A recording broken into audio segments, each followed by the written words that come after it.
I'm starting my chronometer, okay? Don't worry. It will not be too long presentation because I know it's Sunday, so you are a little bit tired. And this issue is a very complicated area. The lower third of the face, fillers, it's nasolabial, lips, lower cheek, and the chin, and the marionette lines, and jawline. You know, the fillers are only one tool. You cannot solve all problems with fillers. It's only the one tool, and we will talk about this one tool in the lower face. But of course, you need sometimes, and maybe mostly, some different procedures with fillers, such as threads, botulinum toxin, and different treatments. There is four main structures in lower face: the osseous lower face, and the musculate and innervation. It's smas and ligaments and muscles, and adipose tissues and skin. What you mean with skin? It's elastin and collagen and the thickness of the skin and the wrinkles and so many things. As you here, you see young female and old female, the change by aging and the bone resorption by aging, and also the change in the soft tissue by aging. But not always we do treatments for old people. We also treat young people. This is a lower face treatment here. The patient wanted a more oval face, and we inject 10 ml filler for the lower face, and this is after 3 months.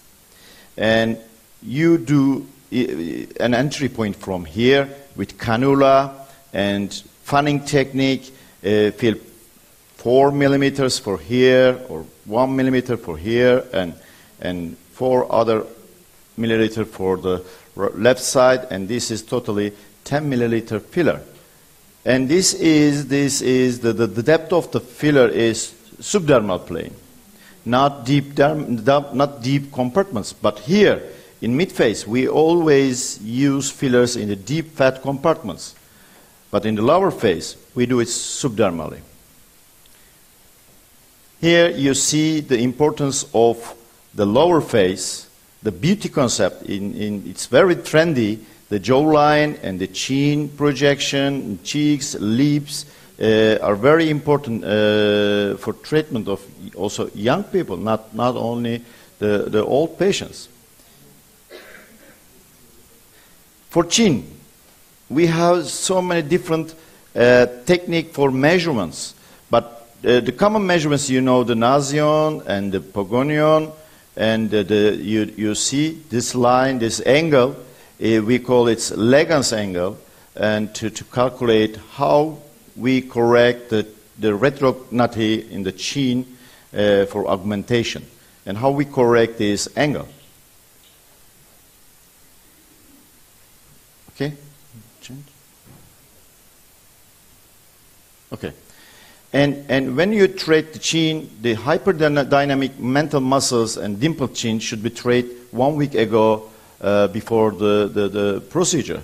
I generally use 5 units botulinum toxin to the mental muscles before the chin filler. You see here, if you don't treat this with botulinum toxin, the filler may migrate. So first treat with botulinum toxin and then do your filler 1 week later. This is my way, but you can do it at the same time, no problem. And for chin, the beauty concept in every country is different. In Asia and in maybe somewhere in Turkey, they want some pointy chins. Some triangular shape and jawline. This patient is a jawline filler and a pointed chin with pyramid technique. You see, it's like pyramidal in the bone surface and subdermal plane. You need a high G prime filler for this. If you use low G prime filler, it's just an oedematous chin, not a projection and not contouring. So you need very strong G prime fillers. I generally use LG Contour for this, and Algenes 3.5% filler for chin. Here you can the entry point may be from the lower part of the chin, or directly you can go and reach the bone by perpendicular injection. And you inject on the bony surface and then a little bit laterally, then withdraw your needle and you inject subdermally. For this patient, we do chin injection and nose injection, a little bit malar area injection.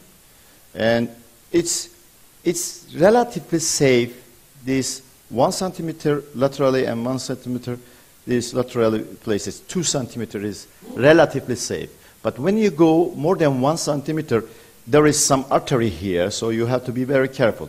The nose is finished, you see, the chin is finished, the malar area has finished, the nose is beautiful, and chin, you can see it here, the chin projection in the nose, and here in the nose and chin projection. And here in Asian patients, it's very important to augment chin and nose. It's very flat nose. They have very flat noses.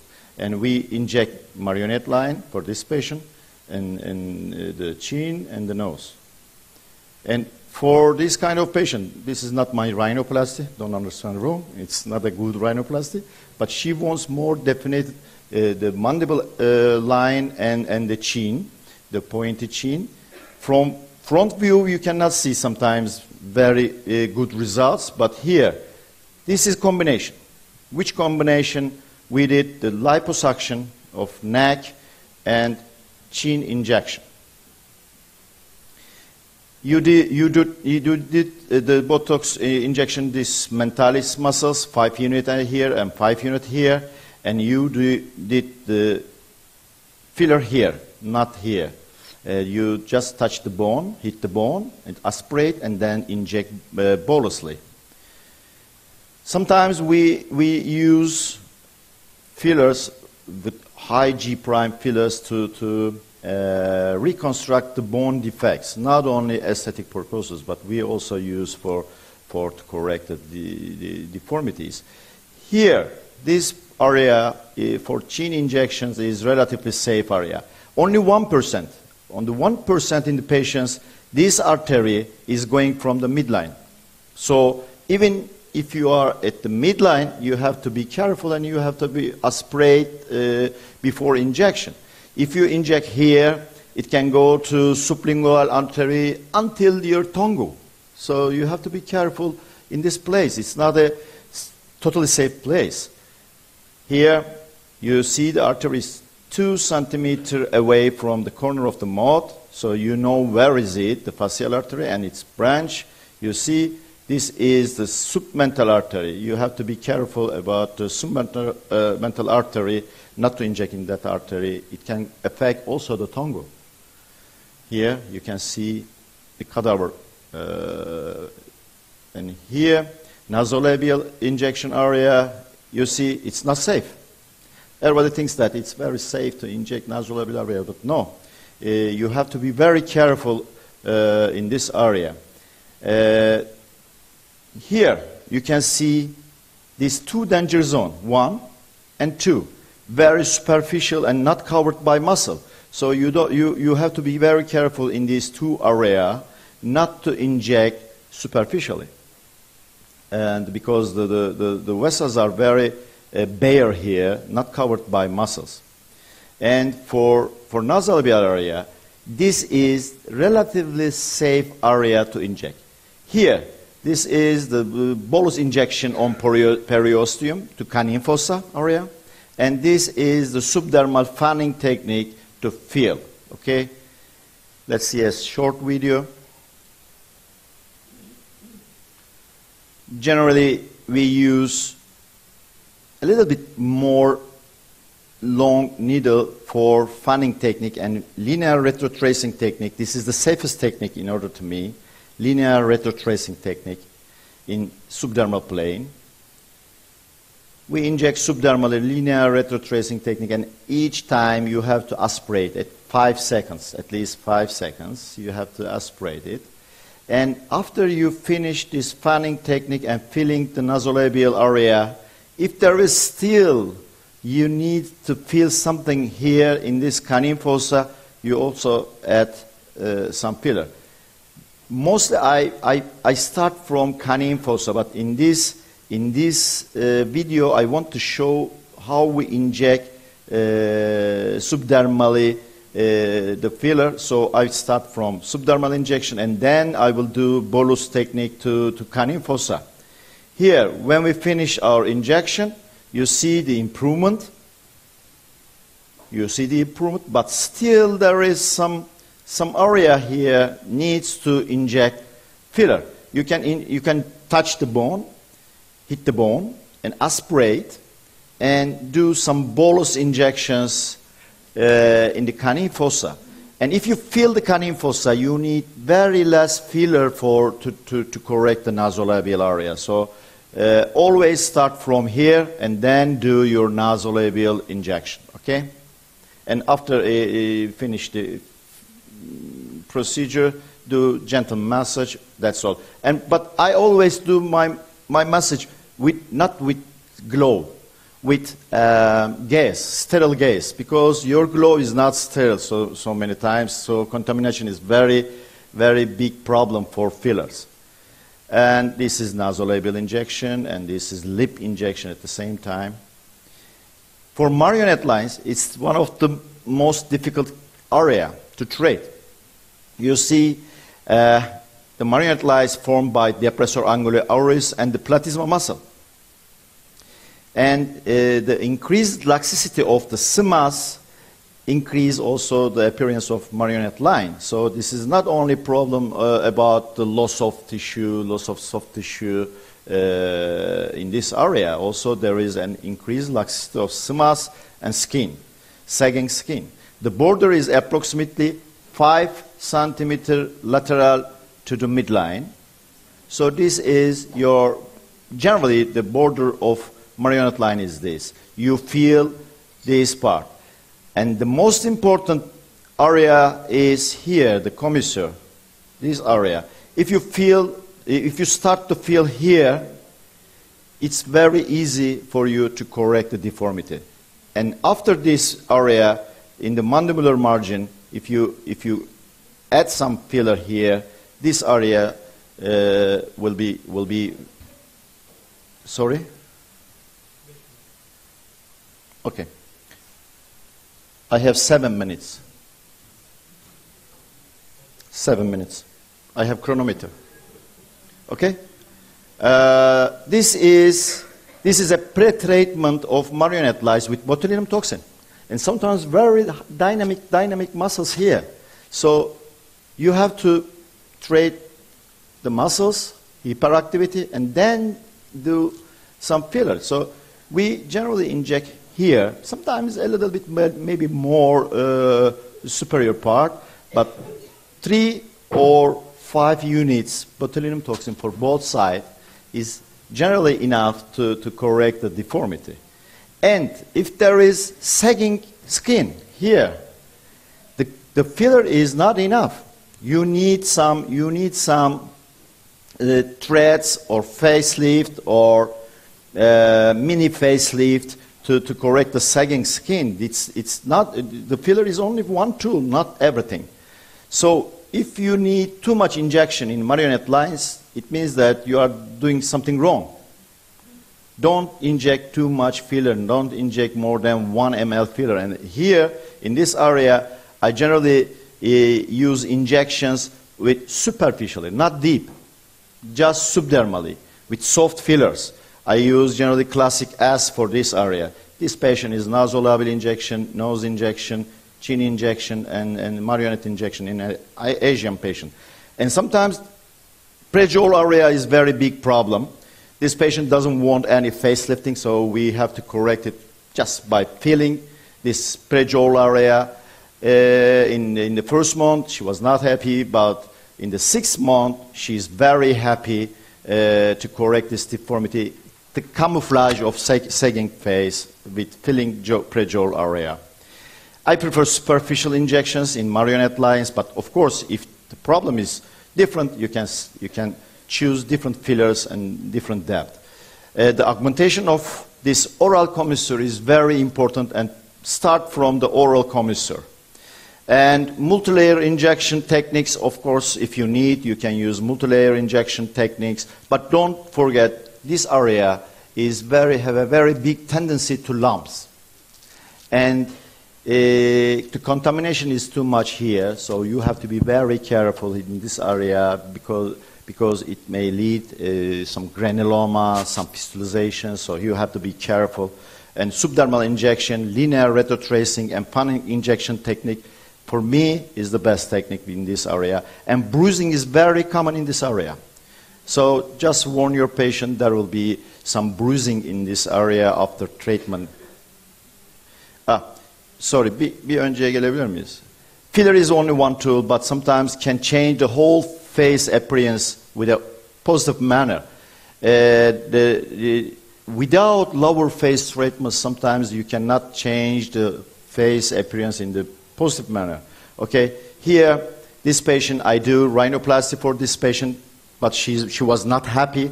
I talked with her, we need 2 years to change your whole face appearance without surgery. And she said, okay, just start it. And video çalışıyor mu? Bir basabilir miyiz?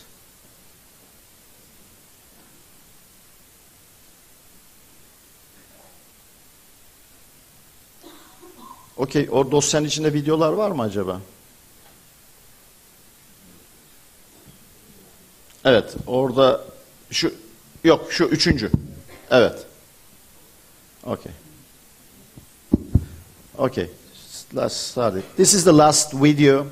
I want to show you different injection techniques. These are, some bolus technique in the periosteum, supraperiosteal bolus techniques. We start with bolus techniques in the periosteum for the mid-face and the zygoma area.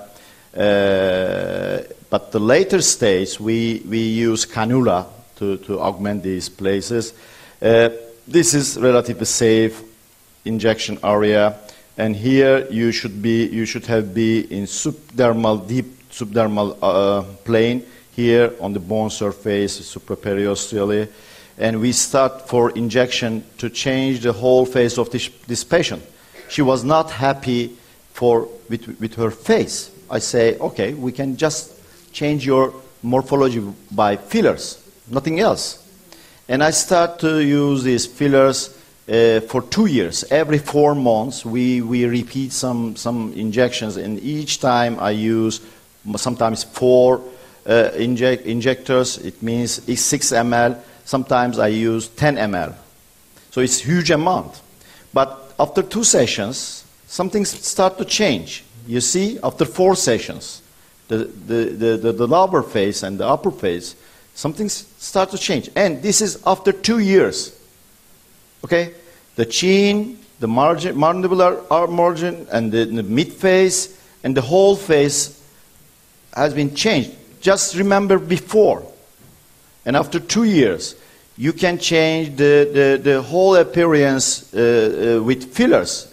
If you choose the proper character fillers, if you choose the right fillers, and if you do your job well, you can change the whole face appearance. So, if any questions, I can listen you because Thank you so much. I have 1 minute more. Okay, thank you. I think we should change the name of this treatment. It's not filler, what he's saying. Functional beauty or facial harmonization or facial dynamics, something like this. Because when we need augmentation, as you did nose yesterday, yeah, you can inject something on the bone and you can make augmentation or chin. But when we need to treat something for muscle, we inject fillers into the muscle for lifting effect, and it means functional dynamics or harmonization. But it is very difficult to teach this concept to the patients. What do you think about this? Yeah, I'm totally agree with my colleague. It's the revolumization, revitalization, reaugmentation, or restoration. It's the common names in medical area, but the patients know only filler. Just fill my face, just fill my nose or lips. But you know, the different cultures have different expectations. In Europe, if you feel some little contour in lips, it may be enough. But in Turkey or in Middle East, they sometimes want big lips, duck lips. Sometimes it's like this. It's so the expectations and the culture is different from country to country. So there is no only one termination. In different countries, different cultures, there may be different termination, but I like this harmonization. It's very important. It's also for surgery. If there is a big nose, but the face is okay for this nose, it's a good harmonization. You don't need to reduce it. For example, just look to Gerard Depardieu, the French actress. Look at that nose. It's very huge. But if you reduce it, there is no harmonization. It's a very good nose on his face. So harmonization is the most important thing. I agree with my colleague. So the harmonization and not artificial appearance, this is the most important thing. The natural looking and natural smiling and dynamic muscles. So it's the most important thing, I think. So thank you. Emily Kod hakkında ne düşünüyorsunuz? Dr. Zehra asked about MD codes and what do you think of it? Hard question. Yeah, the MD codes. Do you know some monkey tests in laboratory? They have some numbers. If they learn it, they put more faster than you, because they summarize it and they do it. But it's not true. It's not true for all face. All injection points are the same. No, you have to know the anatomy well.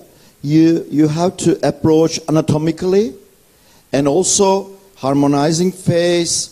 The proportions are very important.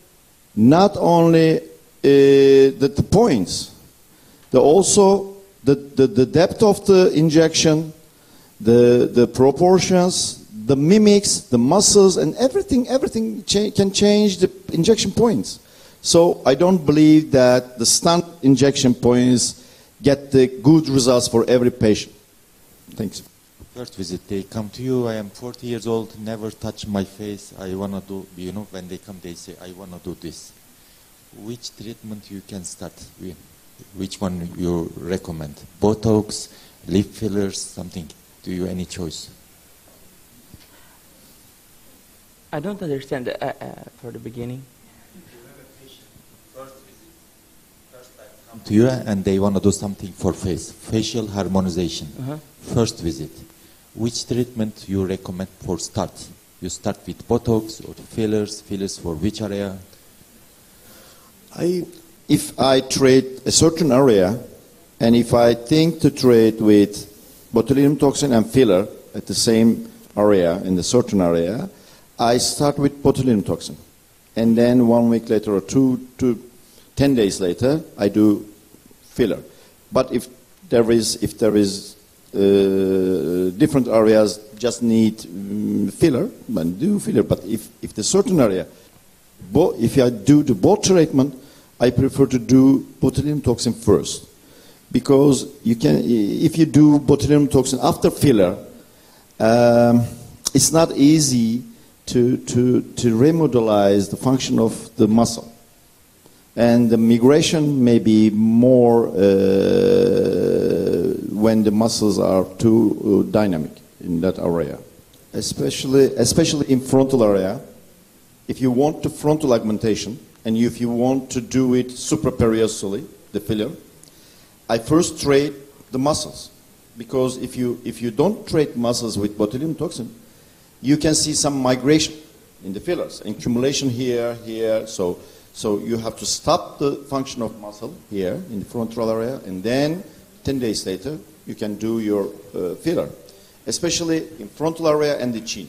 The other areas, not big problem, but here and chin, I prefer first to do botulinum toxin, 10 days later the filler. Could I ask to my friend Omar, when do you treat the patients in the forehead and in chin at the same time with botulinum toxin and the filler? Do you treat sometime at the same time? Okay. If the patient says that I cannot come back and I want both treatment in this time, then I do filler and do botulinum toxin in the chin. Not first botulinum toxin. If you do it the same session, first do filler, because after filler you need some massage, and when you finished your massage, you can do botulinum toxin and say patient don't touch anymore. I'm Dr. Gürsel Turgut from Istanbul. I'm a plastic surgeon. My question is to Dr. Romeo. I thank you too for your presentation. I really benefited from your presentation very well. So as we know that causing periorbital deformity are skin excess, fat atrophy, and eyebrow tilting. What are you doing for elevating the eyebrow? When the patient has a problem of volumization of the upper eyelid, I ask to the patient, do you want that I treat your situation with the botulinum toxin before and after 1 month or 1 month and a half with volumization? If the patient says to me, I prefer to treat directly the volumization, I treat with the upper eyelid filling approach. If the patient says to me, I prefer to have a global treatment, I prefer to start with the botulinum toxin, and after I treat, after 1 month, 1 month and a half, with revolumization with WEFA technique.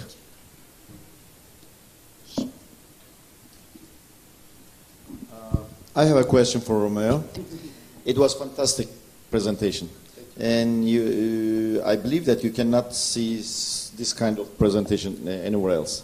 So thank you for coming and sharing your experiences with us. And we are plastic surgeons, as Gürsel and me. We just do blepharoplasty, and sometimes we just extirpation the fat, the retroseptal fat. So in order to you, never excise fat from retroseptal area. This is your opinion? I think that I didn't treat the retroseptal area in the last 5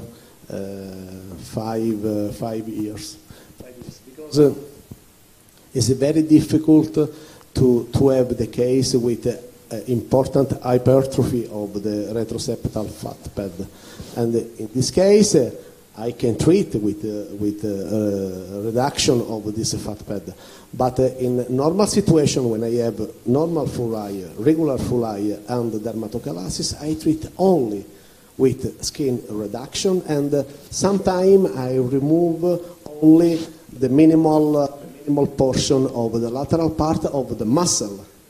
I don't treat the excision with in one time of the skin and of the muscle. I remove only the skin, and medially I treat the middle compartment of fat pad, and I think it's important the transplantation of this medial compartment of fat pad in central compartment, but not in retroseptal area, but between muscle and septum. Okay, in retromuscle position. It's very interesting. I show to you the case that I treated in this way. Thank you so much, all of you, for your wonderful questions. This session was really amazing. I want to thank all of you, Dr. Mateus, Dr. Omer, Dr. Francesco. Thank you so much to giving us the ability to look inside your brains and your techniques and your talents. Thank you. Thank you.